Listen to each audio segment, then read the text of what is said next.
The Royal Enfield Flying Flea C6 has officially dropped. Did you know? Because I didn't. A few days ago, on the 9th of April 2026, the official launch took place in Bengaluru in India. So in this video, I aim to release those well-anticipated stats, charging times, range, speed, etc. All the things that we really want to know to see if this bike is worth saving up for in the future, and also release the UK dates when you should be able to buy one.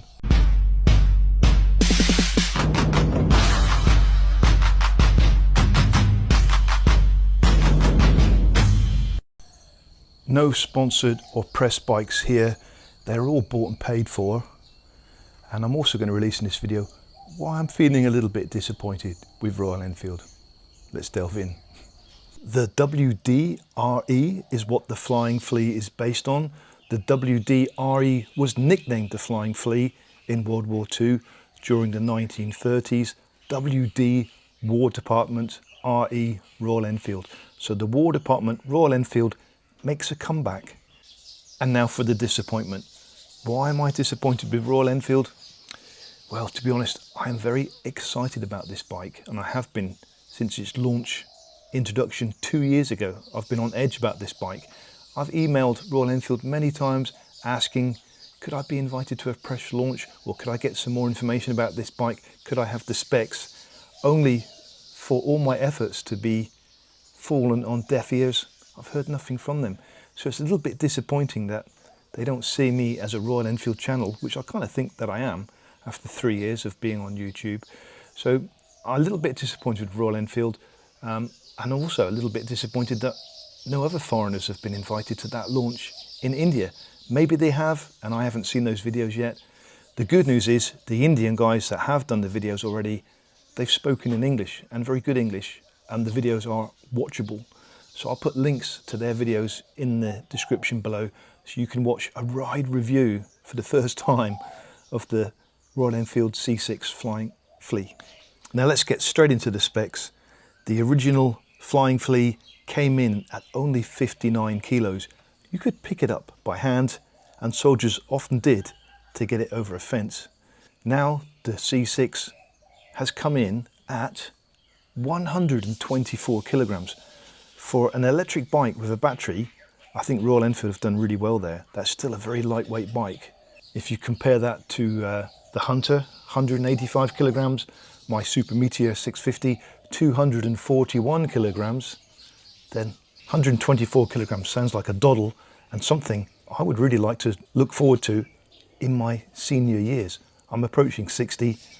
I just need things to be lighter and lower. So top speed, I'm reading this off my screen because this is new information. I just want to get it out quickly. Top speed, they're saying 115 kilometers per hour, which is roughly 71 miles per hour. And that is enough for motorway speeds and dual carriageway, even though this bike is designed for city, and we'll see that with the range in a minute. The motor, it's a 15.4 kilowatt power. It's got 60 Newton meters of torque, which is instantly available. That beats most bikes in its class, because it's classed as a 125cc, even though it's electric. The range, this is the one, right? This is the one. The range, they are claiming 154 kilometers, about 95 miles. Now, maybe if you're riding that fast all the time, you're not going to get that range, but you're certainly going to get 60 or 70 miles. So it all comes down to the charging times, and what they're saying here is from 0 to 100% battery charge, you're looking at 2 hours and 60 minutes on a standard 16 amp wall socket. Now, India has 6 amp wall sockets and 16 amp wall sockets. This bike has been launched in India. In the UK, we only have 13 amp wall sockets. So unless they produce a different kind of charging unit, maybe the chimes will vary when we get this bike into the UK. But this is the very good one, right? You can go from 20% battery to 80% battery in 65 minutes. That's a coffee break, that's a coffee stop, and you can carry on. The battery is a 3.9 watt kilowatt hour and it's a magnesium finned casing. Next up, the pricing. And this is where it gets really interesting actually. You've got a choice of full ownership of the bike, or you can go for the BaaS rental, where you own the bike but not the battery. You rent the battery. Sounds a bit complicated. I'm not sure how that will go down in the UK, but they're testing it in India first. So for full ownership of this bike, they are saying 2.79 lakh, 2.79 lakh in India. That equates to around £2,650 in the UK. However, by the time you take into account shipping and VAT and dealer margins, everything else, I estimate that in UK it's going to be around £3,800 to £4,000 for this bike for full ownership with the battery. And that's kind of the price I was expecting, to be honest. Maybe we're going to call it BaaS, the battery as a service, right? BaaS, I'm not sure. So you're basically renting that battery from Royal Enfield, because I think one thing that's really unsure with electric vehicles, especially electric motorbikes, is battery life. And I think this is the one reason Royal Enfield have gone a little bit quiet on this launch. I was expecting it to be launched at the EICMA Motor Show with all the stats, which is why I made my little cheeky video, I'll put a link here, about the Flying Flea before the EICMA show. And I was really disappointed that no stats were revealed at all. They are now. And this battery option is quite clever from Royal Enfield actually. They're giving you a choice. You can buy the whole thing outright, or you can rent the battery. Any problems with the battery, of course you're going to get that replaced. Yeah, so I think Royal Enfield have been very smart with the BaaS, the BaaS battery breakdown, because it makes the cost of the bike a lot lower. So it keeps the entry cost low. I think that's a smart move. And I would like to know what you think about that. Would you rent a battery, or would you like to own the bike 100% full? What would your options be on that? Would you see the renting a battery as an option, or are you totally against it? The good points about battery rental: it's a lower entry point for you to buy the bike in the first place. You have zero risk. If the battery drops to 70% capacity in 3 years, it's Royal Enfield's problem and not yours. And they're the ones that have to replace it or fix it, not you. And the other good thing is the resale value would be higher with a rental battery, because when you sell a used EV, people are really scared that the battery might be dead. With the BaaS, the BaaS system, the next owner just takes over the rental contract and they get a guaranteed working battery. So I see the logic, I really do see the logic in this. Now here's the kicker right here: 0 to 60 kilometers per hour in 3.7 seconds. That is a city sprinter. Amazing. 0 to 100, about 10 to 12 seconds, which is similar to a Royal Enfield Hunter 350. The tech on the bike, it's got a 3.5-inch circular touchscreen. We've seen something similar on the BaaS 650, haven't we? And the Himalayan 450. Hopefully it's better than that.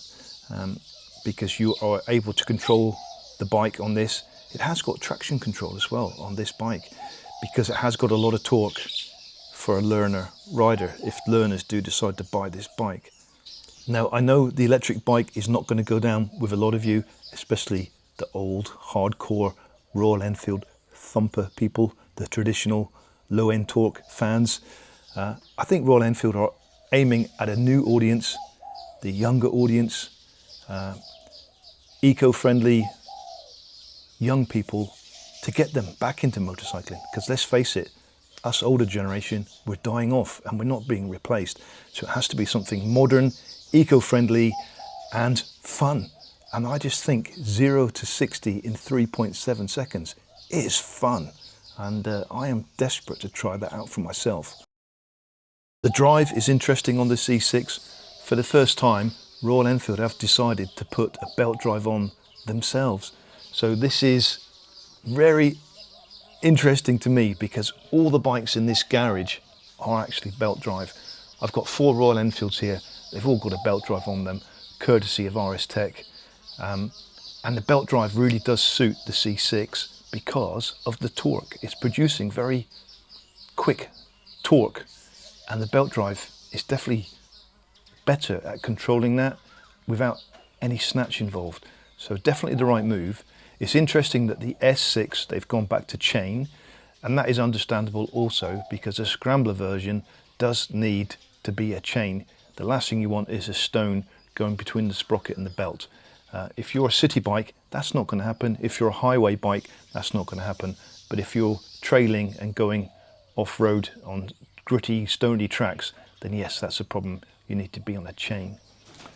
And another interesting fact is Royal Enfield have been beaten to the market in Thailand. Honda released the UC3, and I'll put the comparisons up on the screen now. So Honda are aiming at Bangkok city traffic already. It's a similar price bike. The Royal Enfield wins outstandingly on the specs, and I'll be interested to see that UC3. I don't think there's any intention of selling that bike in UK, unfortunately. It's just aimed at Asia, the Honda UC3, but the Royal Enfield Flying Flea, hopefully, I think that will be a global bike, and that's why they chose Bengaluru as the release. I can see it now. It's a very limited release. They don't want to shout about it too much because I think it's also their testing ground. It's their Silicon Valley of India. They'll be watching these bikes very closely for the first few months before they go to full worldwide release. And let's face it, if anybody's going to put that bike to the test, it's going to be the Indians. They broke the Himalayan 450 within the first 3 months. I don't think anybody else has broken frames and chassis. It just seems to be in India that they really hammered the bikes. So if it survives India for 3 months, it's definitely good to go worldwide. So here's a total recap on the stats. Weight, 124 kilograms, the lightest modern Royal Enfield to date. Top speed, 115 kilometers per hour. 0 to 60 kilometers per hour in 3.7 seconds. The battery is a 3.9 watt kilowatt hour magnesium cased battery. The range, 154 kilometers, 95 miles. That's an IDC claim. Okay. Charging 20% to 80% in 65 minutes. And the tech, it's got cornering ABS, traction control, cruise control, and a 3.5 inch circular touchscreen.